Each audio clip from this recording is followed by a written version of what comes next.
2005년 8월 22일 아침, 미국 뉴욕 911 센터에 신고 전화가 걸려옵니다. 신고자는 41살의 여성 스테이시 캐스터였죠. 남편이 아침에 출근 안 했어요. 아무래도 이상한데 빨리 좀 와주세요. 빨리요. 그녀의 남편은 48살 데이비드 캐스터였습니다. 사실 성인 남성이 회사 하루 안 나가는 게 뭐 그렇게 큰일은 아니잖아요. 그런데 아내는 남편을 살려달라라면서 격하게 반응합니다. 상담원은 일단 출동을 지시했고 동시에 아내를 진정시켰죠. 그러자 그녀는 심호흡을 크게 한 번 하더니 생각보다 금세 차분하게 남편에 대한 이야기를 털어놓기 시작합니다. 과연 어떤 스토리였을까요? 안녕하세요. 토요미스테리 디바제시카입니다. 남편 데이비드는 최근 아버지를 잃고 급성 우울증을 앓고 있었습니다. 감정 기복이 심해지면서 불안과 충동성이 두드러졌고요. 급기야 극단적인 선택까지 시도했죠. 게다가 불안감을 달래기 위해서 그는 매일 밤 술을 마셨는데요. 특히나 데이비드는 밀폐된 공간에 혼자 있을 때 안정감을 느꼈습니다. 그래서 항상 밤이 되면 방문을 닫고 잠그고 들어가서 혼자 술을 마시는 습관이 있었고요. 신고 전날 밤, 그날도 데이비드는 술 한 병을 챙겨서 방에 들어갑니다. 문 잠그고 혼자만의 시간을 가진 거죠. 평소 같으면 다음날 아침에 남편은 아무 일 없다는 듯 나와서 출근 준비를 하는데 그날은 좀 달랐습니다. 시간이 한참 지나도록 나오질 않는 거예요. 그래서 이상함을 감지한 아내가 신고를 한 거고요. 잠시 후 현장에 경찰이 도착합니다. 스테이시가 그들을 맞이했고 여기요, 이 방이에요. 남편 방으로 안내를 했죠. 경찰은 데이비드 씨, 경찰입니다. 들리면 대답하세요. 몇 번을 확인해도 응답이 없었습니다. 그래서 강제로 문을 개방하게 돼요. 그러자 실오라기 하나 걸치지 않은 나체 상태의 데이비드가 침대에 누워 있습니다. 다가가 보니 피부는 창백했고 이미 그는 싸늘한 주검이 된 상태였어요. 육안으로 시신의 경직도를 봤을 때 사망한 지 최소 8시간은 지나 보였죠. 그러니까 이미 지난 밤에 사망했다고 볼 수 있는데요.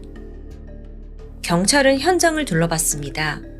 침대 옆 협탁에 작은 술병과 함께 이제 비어있는 다 먹은 크랜베리 주스 한 통이 있었어요. 그리고 유리잔이 놓여 있었죠. 바로 그 잔 안에 반쯤 마신 녹색 액체가 담겨 있더라고요. 녹색? 일단 한눈에도 심상치 않아요. 경찰이 바로 이 음료를 검사실에 보내는데 그 결과 자동차 부동액이 검출됩니다. 여러분, 부동액을 먹는다? 이건 너무도 위험하죠. 그런데 만약에 소량을 먹었다면 메스꺼움과 함께 배가 아프고 고통을 느낍니다. 다만 한 번의 치사량을 섭취했다 하더라도 사람이 바로 죽는 건 아니래요. 이게 일반적인 독약보다 좀 흡수 속도가 느려서 몸에 천천히 독이 퍼집니다. 그러니까 사망까지는 시간이 좀 걸리는 거예요. 그만큼 당사자의 고통은 더 가중되고요. 참고로 부동액 용기는 침대 아래에서 발견이 되었는데요. 여기까지 파악한 수사팀은 데이비드가 평소 우울감을 느끼고 상태가 불안정했잖아요. 그래서 자기가 이제 부동액을 마시는 걸 선택하고 죽음을 맞이했다라고 결론을 내고 있었죠.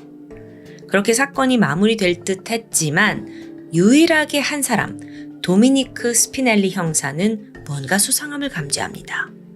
형사는 가장 먼저 다른 이도 아닌 아내 스테이시에게 주목했어요. 단순히 집에서 발생한 사건이라 의심을 받은 건 아닙니다. 이 가족에 대해서 조사를 해보니까 그녀가 이전에도 결혼한 적이 있더라고요. 그러니까 데이비드는 두 번째 남편인 거죠. 첫 번째 남편, 그는 마이클 윌리스였는데요. 잠시 그 결혼 생활을 보면 아내가 원하는 건 뭐든 들어주는 굉장히 착하고 헌신적인 사람이었어요. 예를 들어서 아내가 나 이번에 파티에 입고 갈 옷이 없다. 비싼 드레스를 사달라 라고 하면 형편이 어려워도 밤낮으로 알바를 해서 결국 드레스를 사주곤 했죠. 마이클이 주로 낮에는 택배 배달을 했고요. 밤에는 자동차 정비소에서 일을 했습니다. 근데 아내의 요구가 점점 커지면서 마이클은 그야말로 쉴 틈 없이 일만 하고 돈을 벌어왔어요. 이 둘 사이에는 2명의 자식이 있었는데요. 첫 번째 딸 애슬리, 그리고 3살 터울의 둘째 딸 브리였죠. 특히나 남편은 어린 둘째 딸 브리를 끔찍히 아꼈다고 합니다. 아유, 우리 공주님, 공주님 하면서 애지중지해요. 반면 아내는 큰딸인 애슬리를 더 챙겨주면서 가족 간의 그 애정 밸런스를 맞췄고요. 그렇게 단란한 한때를 보내던 중 1999년입니다.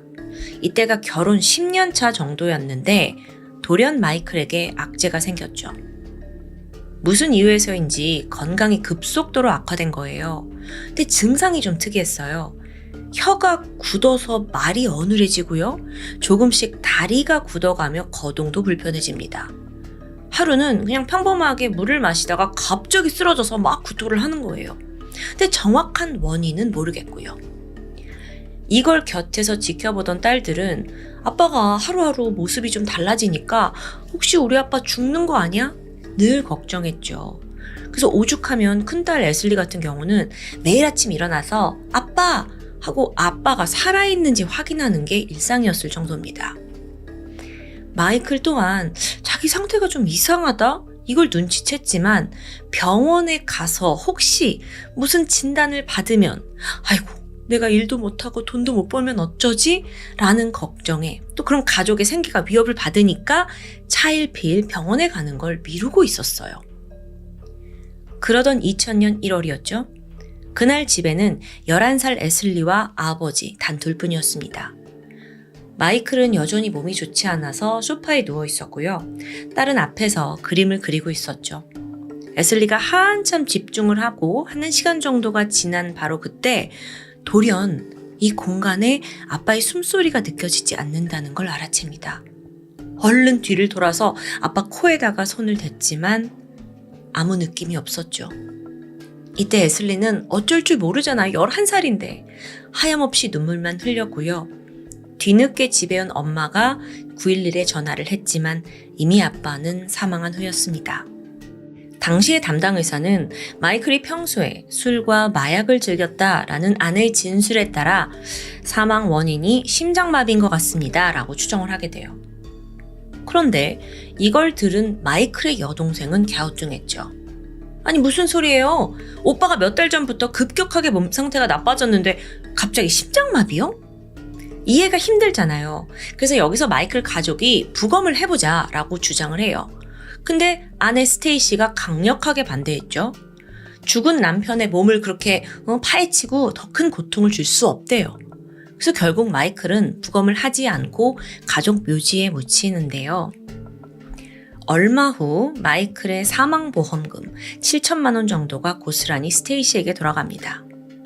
갑작스럽게 남편을 잃은 슬픔도 잠시, 그녀는 불과 1년 만에 새로운 연애를 하게 되는데 그 상대가 바로 데이비드였어요. 두 번째 남편이요.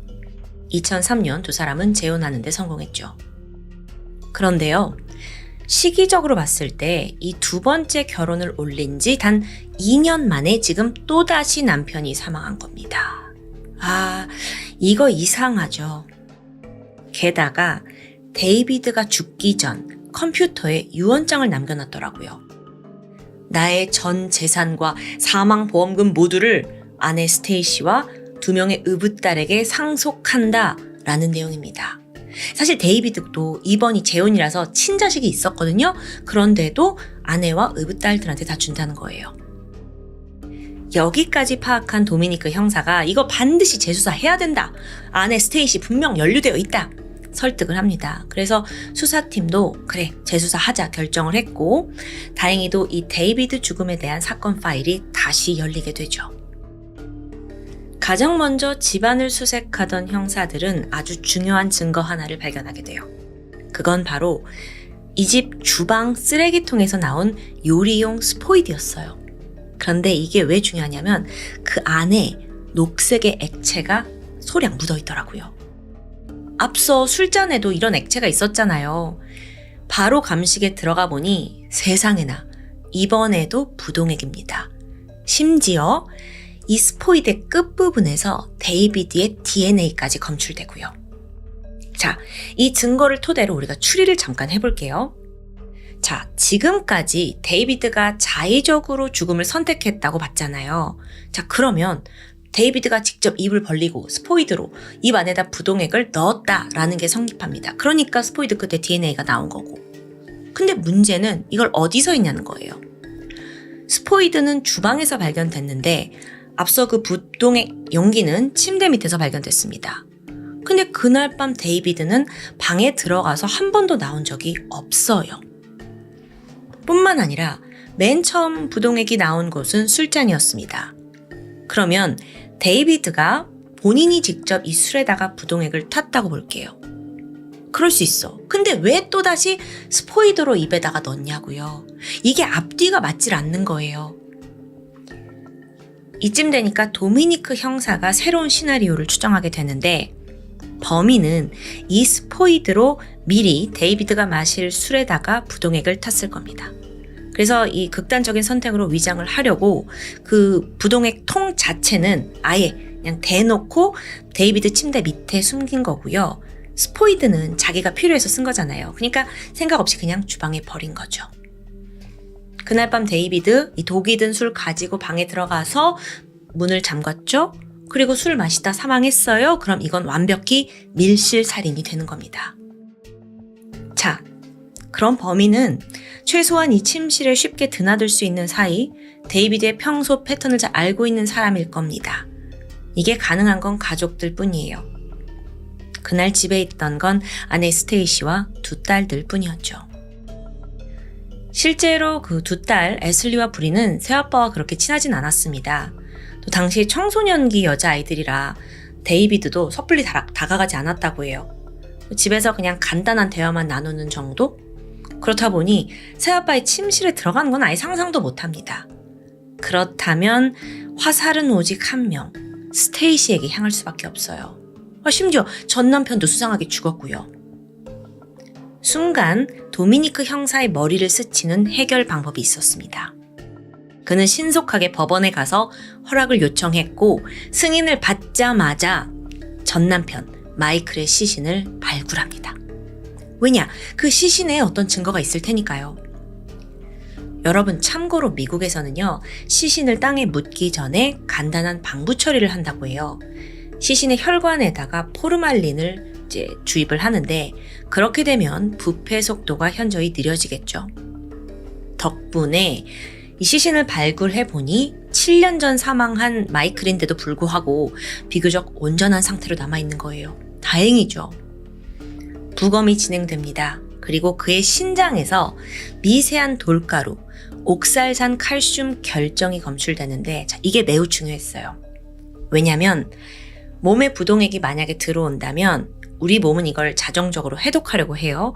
그 과정에서 옥살산 칼슘이 자연적으로 만들어진대요. 즉, 전 남편도 부동액으로 사망했다는 게 여기서 밝혀지는 거죠. 하지만 아직 끝은 아닙니다. 스테이시가 이걸 먹였느냐? 이거에 대한 증거가 필요해요. 그래서 마지막으로, 정말 마지막으로 필요한 건 그녀의 자백이었습니다. 9월 10일, 도미니크 형사는 최대한 부드럽게 스테이시를 소환했습니다. 그냥 간단한 참고인 조사 때문에 불렀다 라면서 남편 데이비드의 우울증, 인간관계 어땠는지 가벼운 질문으로 대화를 시작해요. 스테이시가 아무런 의심도 하지 않고 잘 넘어오고 있었습니다. 이렇게 편한 분위기에서 점점 경계를 풀더니 대답을 막 이어가던 중에 갑자기 형사가 이런 질문을 던졌죠. 스테이시, 그때 침대 옆 탁자에 유리잔 2개가 놓여 있었잖아요. 거기에 그 크랜베리 주스통도 있었고요. 어느 잔에 있었는지 기억나요? 그러자 스테이시가 말했죠.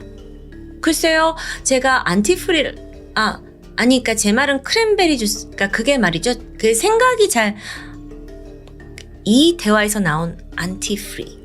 무슨 말을 하는 건지 모르겠지만 동시에 스테이시 얼굴에도 당황한 빛이 역력하더라고요. 횡설수설.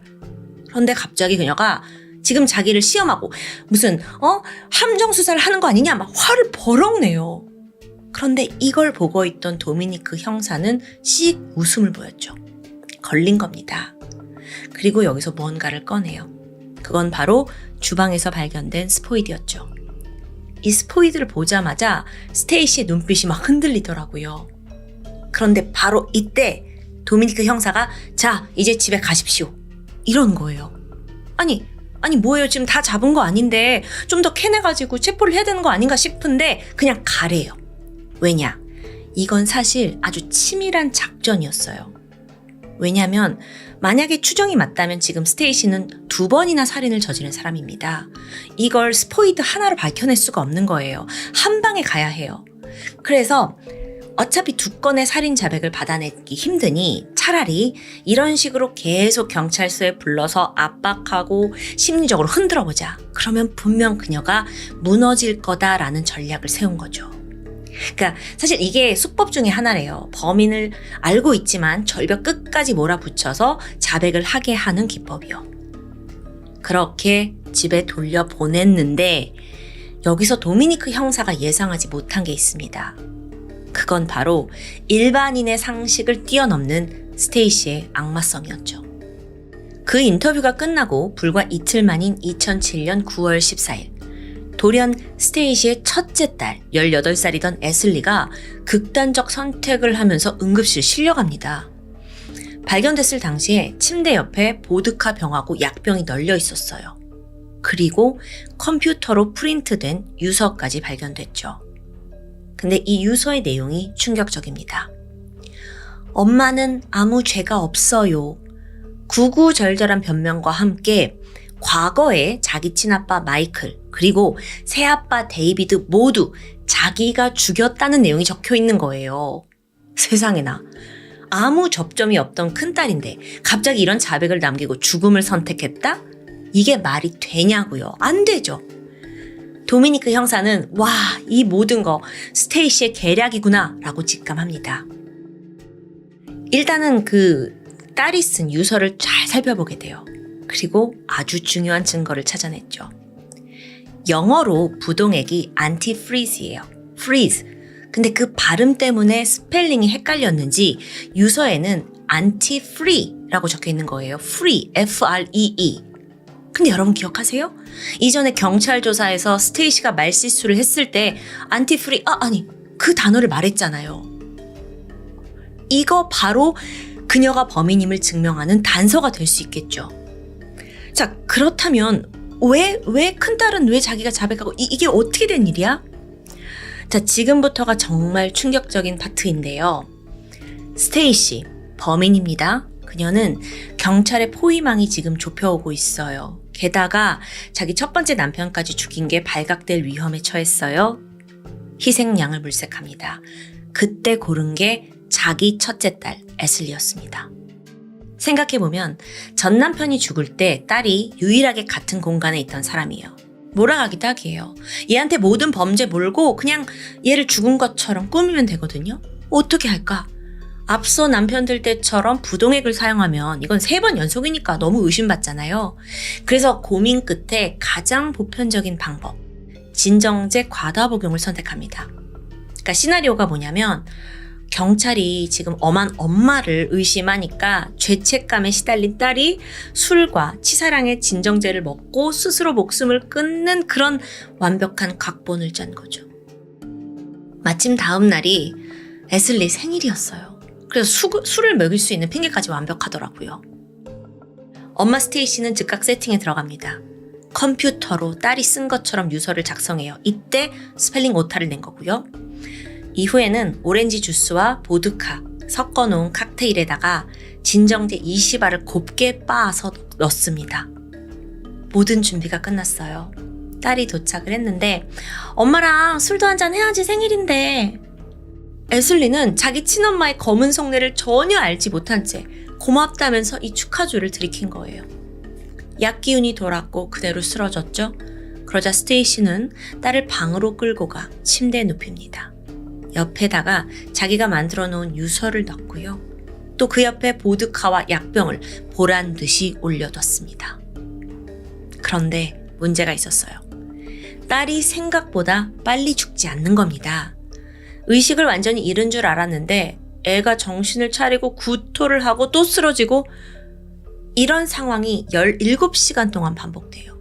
그 와중에 스테이시는 죽어라 하면서 그냥 지켜봤고요. 심지어 딸이 거의 혼수 상태인 상황에서 친구들을 불러서 파티까지 했대요. 이게 말이 돼? 어쩌면 그만큼 스테이시는 완전 범죄를 자신했던 것 같아요. 또는 친구를 불러서 자긴 아무 관련 없다는 걸 나중에 알리바이를 만들려고 한 것 같기도 하고요. 그러다가 기적적으로 애슬리가 깨어나게 되면서 이 추악한 범행이 만천하에 드러납니다. 그런데요, 스테이시가요, 끝까지 뻔뻔해요. 재판을 받는 내내 내가 아니다, 딸 애슬리가 범인이다라는 주장을 굽히지 않는 거예요. 아니, 어떻게 이런 엄마가 있을 수 있어요?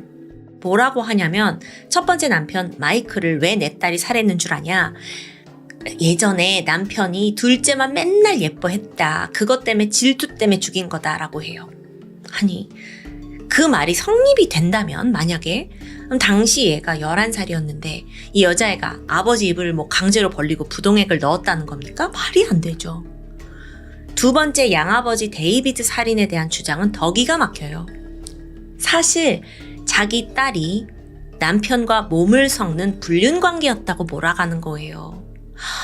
아니, 정말 이렇게까지 해야 되는 거예요?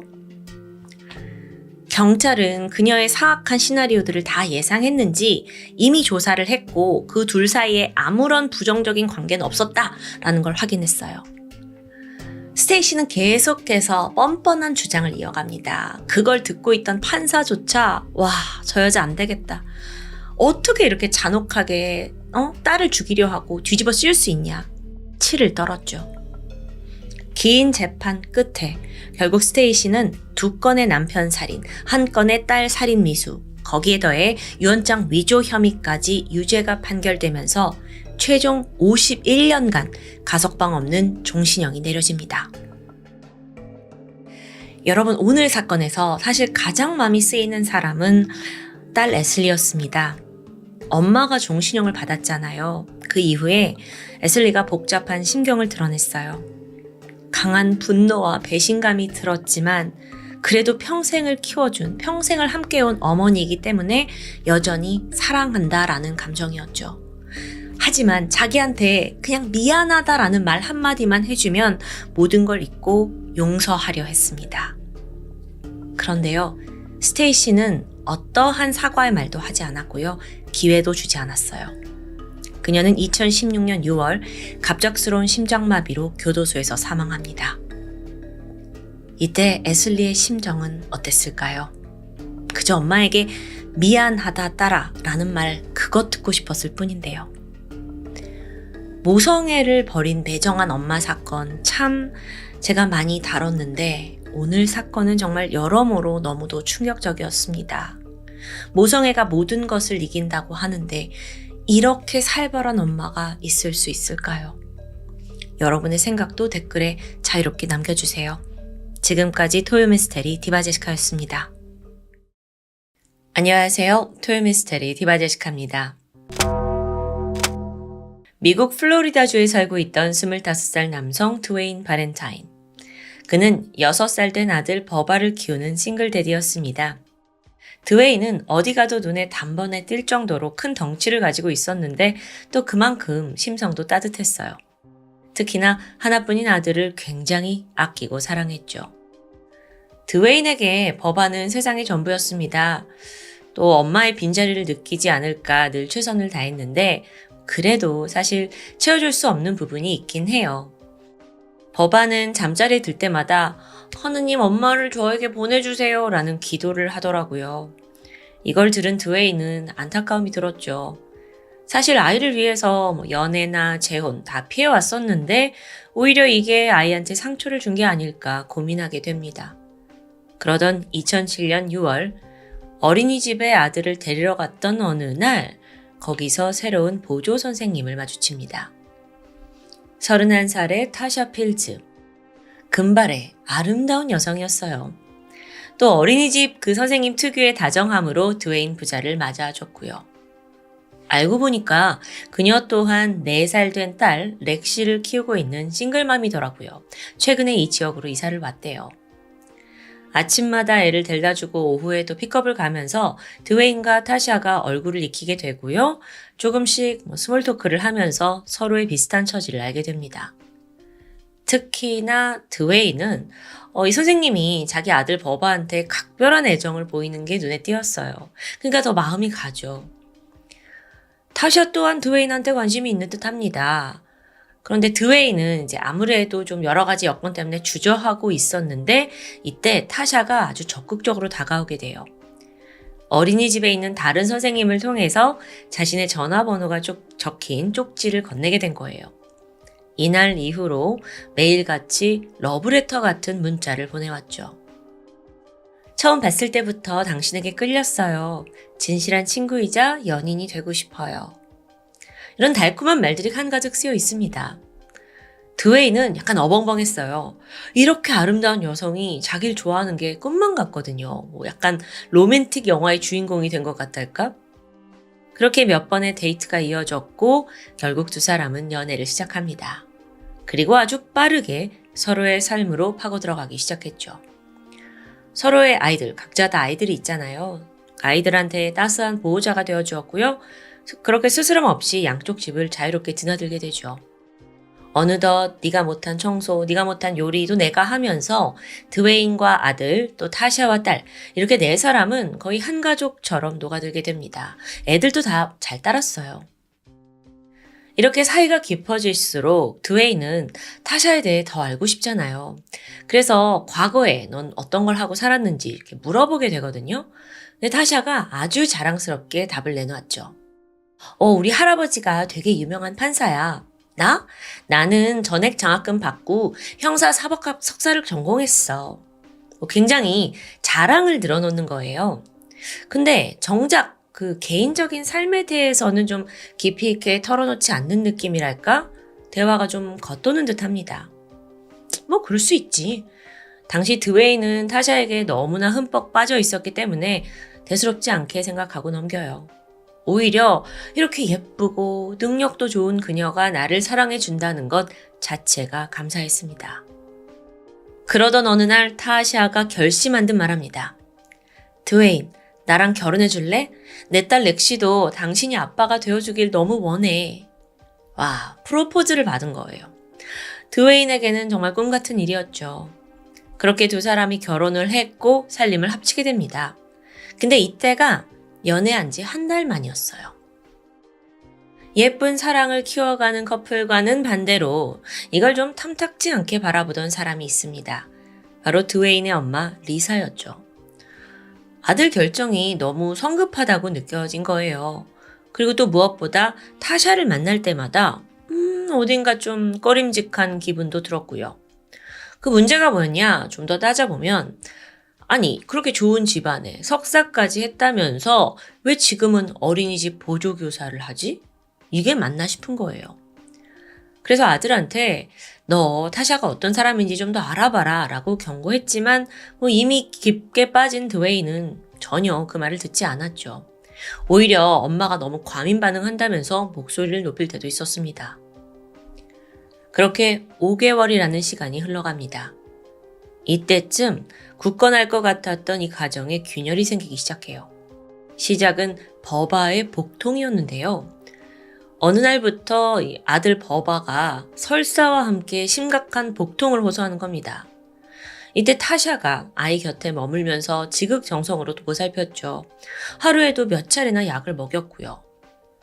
근데 병원에 간 건 아니거든요. 그러니까 처방약이 아니에요.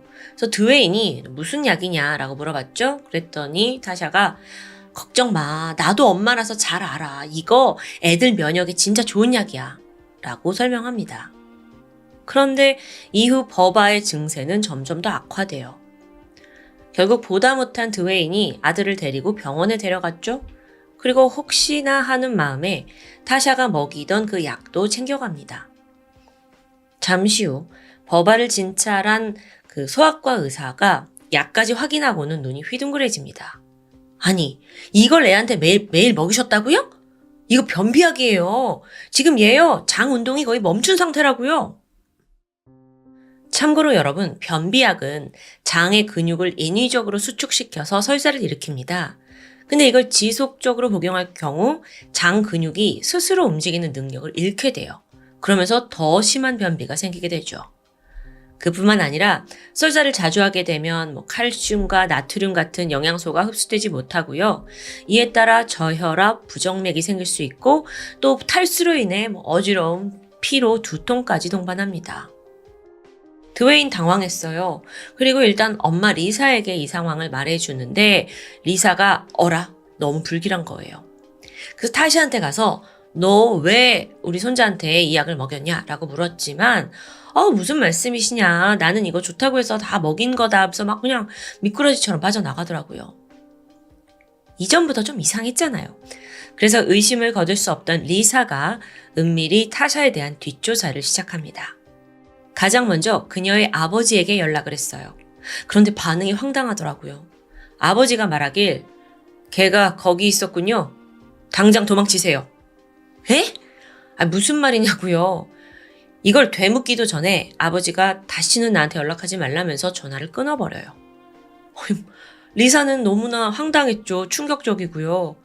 타샤 얘가 도대체 어떤 사람이길래 이럴까? 그녀는 즉각 이 내용을 아들 드웨인에게 전했어요. 근데 드웨인이 왜 이렇게 엄마 오버하십니까? 뭔가 오해가 있는 겁니다. 라고 진정시키더라고요. 여전히 자기 아내를 의심하고 싶진 않은 거죠. 하지만 그날 밤 드웨인의 머릿속은 복잡했습니다. 찜찜한 기분을 떨쳐낼 수가 없어요. 가만히 생각해보면 자기처럼 거구에 별 매력도 없고 또 애까지 딸린 사람한테 저렇게 절세 미녀가 적극적으로 구원을 한 게 이제 와서 보니 좀 이상한 것 같기도 하고요. 그래서 다음 날부터 드웨인은 타샤가 집을 비운 사이에 몰래 여러 가지를 조사합니다. 왜 일전에 할아버지가 유명한 연방 판사였다라고 했거든요. 그래서 구글에다가 검색을 했죠. 근데 이름이 나오지 않아요. 이름 스펠링이 틀렸나? 그래, 이것도 그럴 수 있어.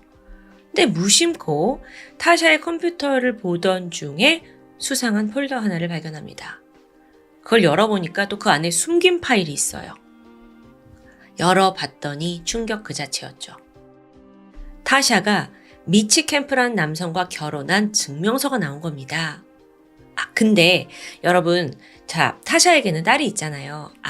그럼 이 미치 캠프란 남자가 렉시의 아버지일 수도 있구나. 마음 진정시켰고 또 다른 문서들을 열어봅니다. 그런데 그 문서들 속 타샤의 이름이 좀 이상해요. 원래 본명 타샤 필즈, 타샤 모튼, 타샤 해시, 타샤 캠프까지. 왜 성이 다 다른 거지?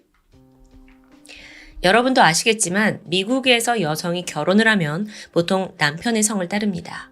즉 필즈가 처녀 때 성이라면 그 다음 모튼, 해시, 캠프 이건 다 결혼 후에 남편의 성을 따랐다는 거예요. 즉 최소한 3번의 결혼을 했다는 얘기죠. 그날 밤 타샤가 퇴근해서 집에 오자마자 드웨인이 따져 물었습니다.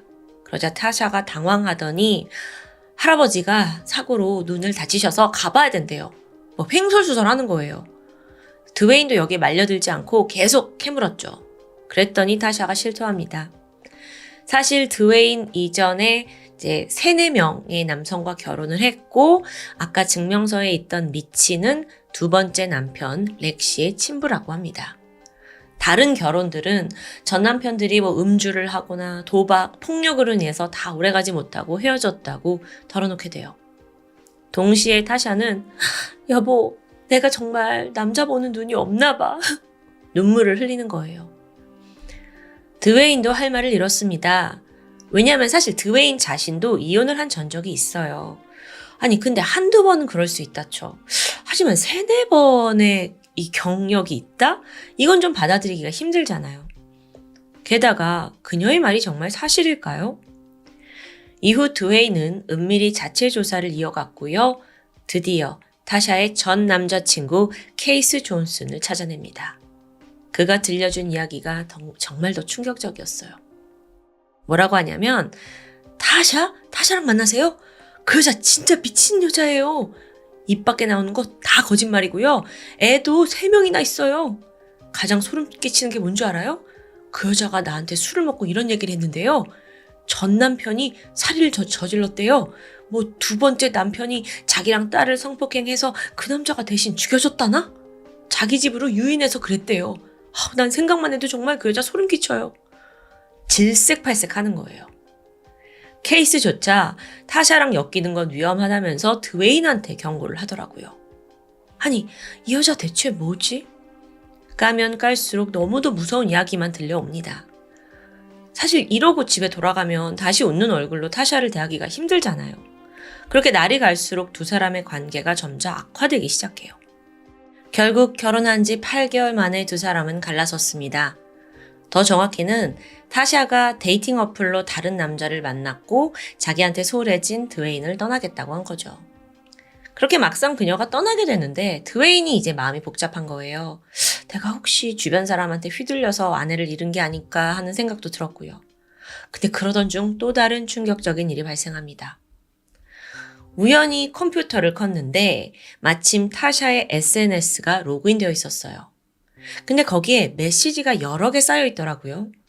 호기심에 열어봤는데 그 타샤의 전 남편이라는 미치의 가족들이 보낸 내용입니다.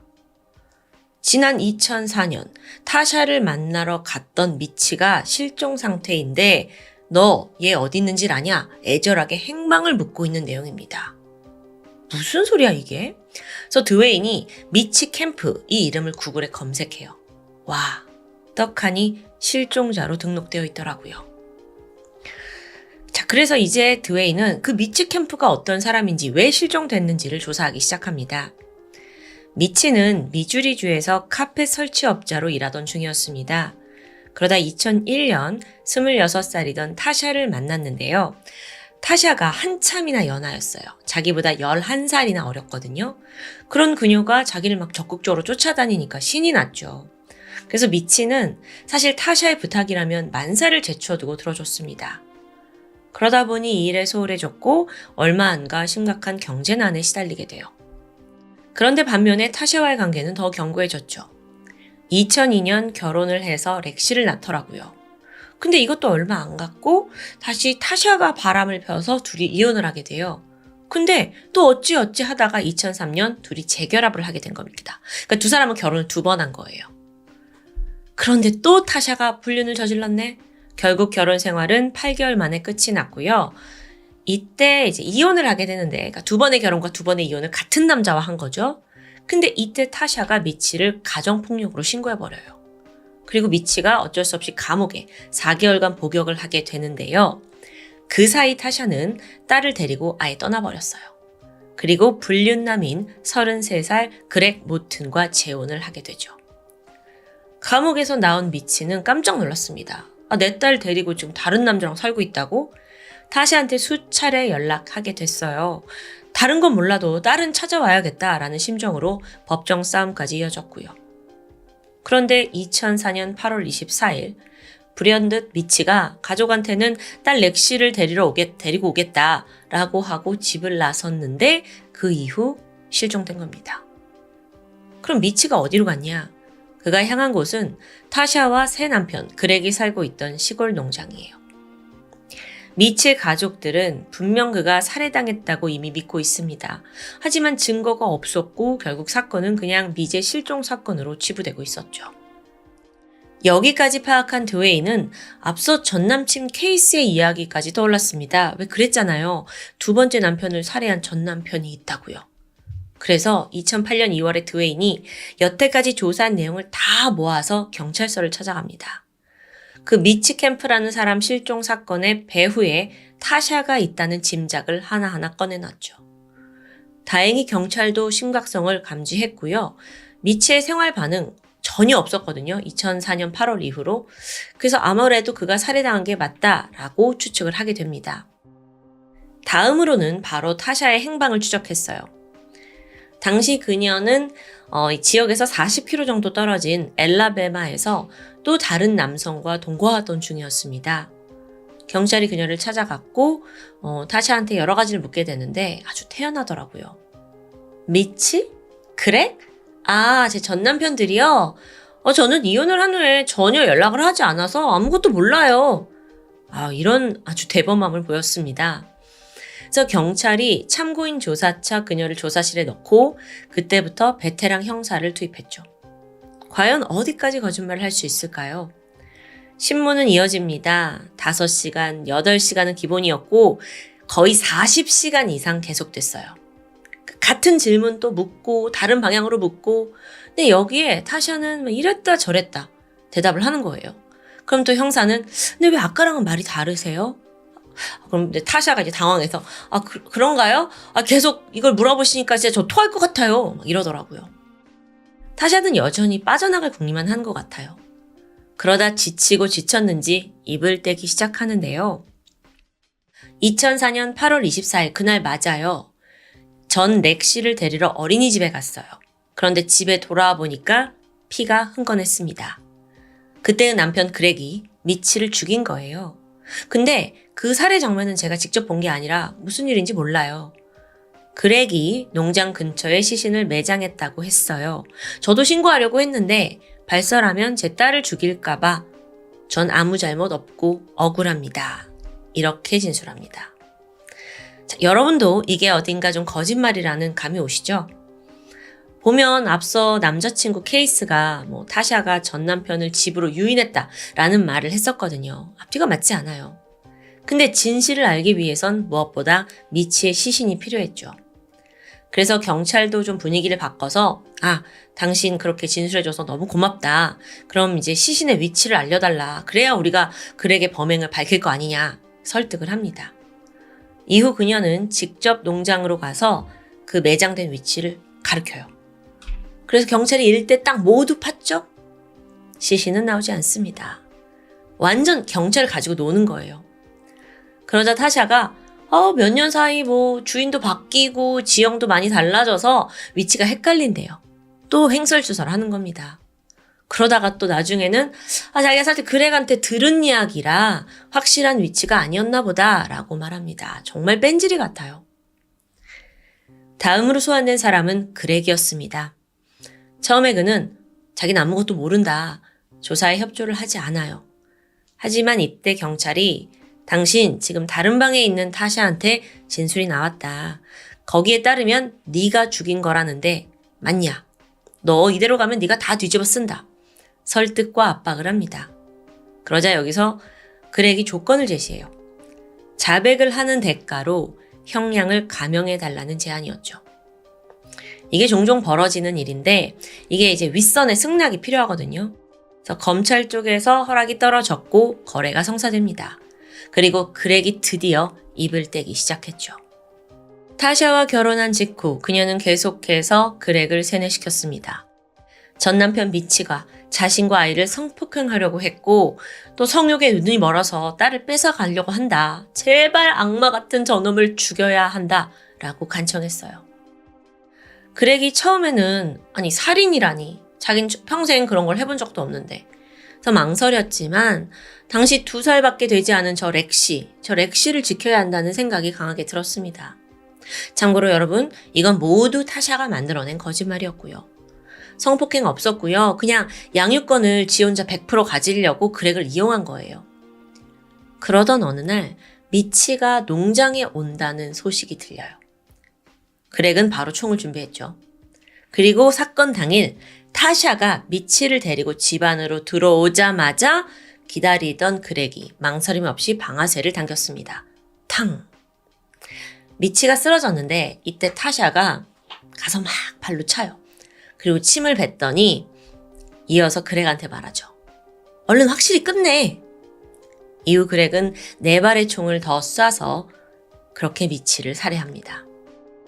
2사람은 함께 산에다가 시신을 매장했어요. 그렉은 경찰에게 그 위치를 정확히 특정하면서 얼마 후 시신까지 발견되었죠. 이제 증거가 완전히 나온 겁니다. 타샤, 당신을 미치 살인교사 혐의로 체포합니다. 이 말에 타샤의 얼굴에 당황한 빛이 역력하더라고요. 여기서도 또 황급히 말을 바꾸더니 사실은 이혼 후에 내가 미치와 연락을 자주 하긴 했는데 그걸 질투하던 남편 그렉이 지 혼자 살인을 저지른 거다 라고 막 소리쳐요. 근데 당신이 미치를 집에 데려오지 않았냐? 그래 그건 맞지만 내가 살인을 하라고 한 적은 없다 라는 거예요. 근데 그녀의 증언은 미치 쪽 가족들과는 정반대였습니다. 두 사람은 이혼하기 전부터 이미 앙숙에 가까웠어요. 친구는 무슨 친구. 그러니까 타샤는 정말 마지막까지 거짓말로 자기를 구하려고 했지만 결국 그 거짓말로 몰락하게 되는 꼴이죠. 2010년 6월 1심 재판이 열렸습니다. 여기서 쟁점은 살인 교사를 했냐 안 했냐예요. 자, 타샤가 사주를 했다는 증거가 없습니다. 그래서 재판이 쉽지 않아요. 검사 측은 타샤가 그렉을 가스라이팅 했다라는 걸 증명하려고 이 전 남편들을 막 차례대로 증인석에 세웠습니다. 여기에는 남자친구였던 케이스와 최근 남편이었던 드웨인도 포함되어 있었고요. 게다가 검찰은 신문 당시 그 타샤의 횡설수설하는 모습들이 담긴 녹화 테이프를 틀게 되거든요. 너무 뻔뻔하잖아요. 말도 계속 바꾸고. 배심원단이 이걸 보고 막 혀를 내둘렀습니다. 결국 재판부는 그렉의 증언이 더 타당하다고 판단합니다. 단적으로 보더라도 그렉은 시신이 묻힌 장소 정확히 알려줬잖아요. 그러니까 숨길 게 없는 사람이에요. 결국 타샤에게는 1급 살인 및 교사 혐의로 유죄가 확정되면서 가석방 없는 종신형이 선고됩니다. 타샤는요, 이 형량을 듣자마자 깍! 하고 비명을 질렀어요. 반면에 그렉은 형량 거래를 했잖아요. 그래서 2급 살인에 대해 징역 19년을 선고받고 2027년 58세 나이로 출소할 예정입니다. 실제로 총을 쏘고 죽인 건 그렉이지만 형량 거래도 있어서 2급 살인만 받고 19년을 받고요. 이 모든 걸 조종했다라는 게 인정된 타샤가 종신형을 받게 된 겁니다. 투옥 직후 진행된 한 언론사의 인터뷰에서 타샤는 여전히 억울하다는 입장을 고수합니다. 그러면서 그렉을 악마 같은 인간이래요. 지가 미치를 혼자 살해하고 내 인생까지 망친 사이코패스다라고 비난합니다. 여전히 이제 자기 망상 속에 살고 있는 것 같은데 대중은 이미 알고 있죠. 더 이상 그녀의 거짓말에 속을 사람은 없습니다. 오늘 스토리를 정리해보면 타샤는 총 5번을 결혼한 겁니다. 그러니까 그녀의 성은 이제 3번이 바뀌었지만 그 와중에 한 번 더 결혼했으니까 4번이고 또 드웨인하고 또 했으니까 총 5번인 거예요. 그리고 5번의 이혼을 맞이했죠. 게다가 전 남편은 실종됐고 한 전 남편은 살인을 저질렀습니다. 이 중간에 모두 타샤가 있었어요. 여러 남성들을 조종하고 원하는 것을 얻어낸 타샤 필즈. 그녀가 빠져나올 수 없는 진짜 감옥은 끓어오르는 자기애와 억울함일지 모릅니다. 그녀가 스스로 만든 지옥 속에서 영원히 살아가길 바랍니다. 지금까지 토요미스테리 디바제시카였습니다.